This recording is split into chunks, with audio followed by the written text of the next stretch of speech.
I don't think that's what we're watching now at all. I don't think we're watching a debate over how to get to the best outcome. I think that's completely wrong. And I've come to this conclusion, and I should say at the outset, I'm an Episcopalian, so don't take any theological advice from me, because I don't have any. I grew up in the shallowest faith tradition that's ever been invented.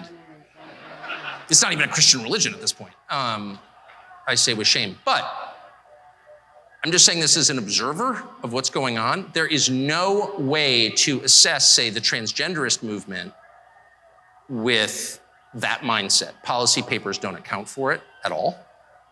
If you have people who are saying, I have an idea, let's castrate the next generation. Let's sexually mutilate children. I'm sorry, that's not a political debate. What? It has nothing to do with politics. What's the outcome we're desiring here? An androgynous population? Is that really what are we arguing for that? I don't think anyone could defend that as a positive outcome. But the weight of the government and a lot of corporate interests are behind that. Well, what is that? Well, it's irrational. If you say, well, I think abortion is always bad, well, I think sometimes it's necessary, that's a debate I'm familiar with. But if you're telling me that abortion is a positive good, what are you saying? Well, you're arguing for child sacrifice, obviously. It's not about a teen girl gets pregnant. What do we do about that? And victims of rape. I get it. Of course I understand that. And I have compassion for everyone involved. But when the Treasury Secretary stands up and says, you know what you can do to help the economy? Get an abortion. Well, that's like an Aztec principle, actually. There's not a society in history that didn't practice human sacrifice. Not one. I checked. Even the Scandinavians, I'm ashamed to say. It wasn't just the Mesoamericans, it was everybody.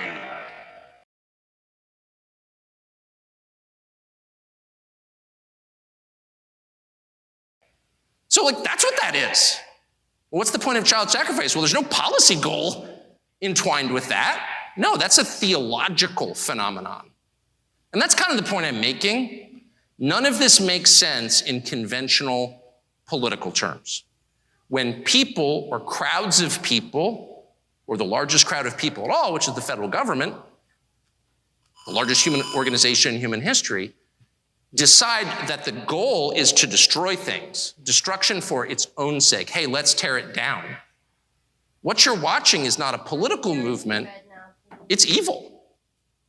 So if you want to assess, and I'll put it in and I'll stop with this. I'll put it in non-political, non-specific theological terms, and just say, if you want to know what's evil and what's good, what are the characteristics of those? And by the way, I think the Athenians would have agreed with this. This is not necessarily just a Christian notion. This is kind of I would say, widely agreed upon understanding of good and evil. What are its products? What do these two conditions produce? Well, good is characterized by order, calmness, tranquility, peace, whatever you want to call it, lack of conflict, cleanliness. Cleanliness is next to godliness. It's true, it is. And evil is characterized by their opposites: violence, hate, disorder, division, disorganization, and filth.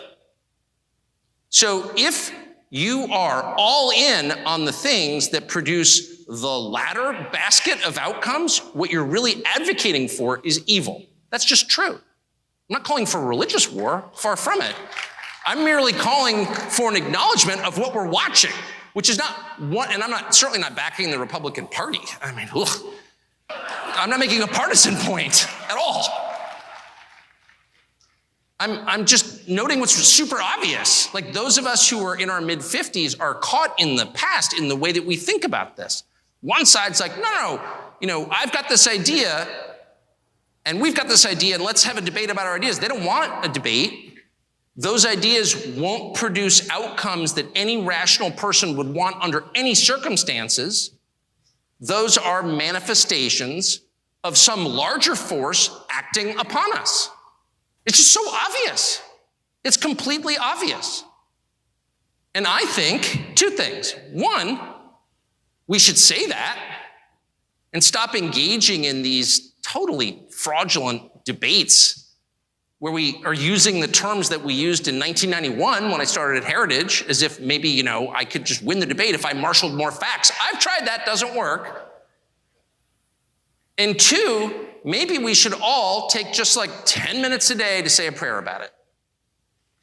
I'm serious. Like, why not? And I'm saying that to you, not as some kind of evangelist. I'm literally saying that to you as an Episcopalian. The Samaritans of our time. I'm coming to you from the most humble and lowly theological position you can. I'm literally an Episcopalian, okay? And even I have concluded it might be worth taking just 10 minutes out of your busy schedule to say a prayer for the future, and I hope you will.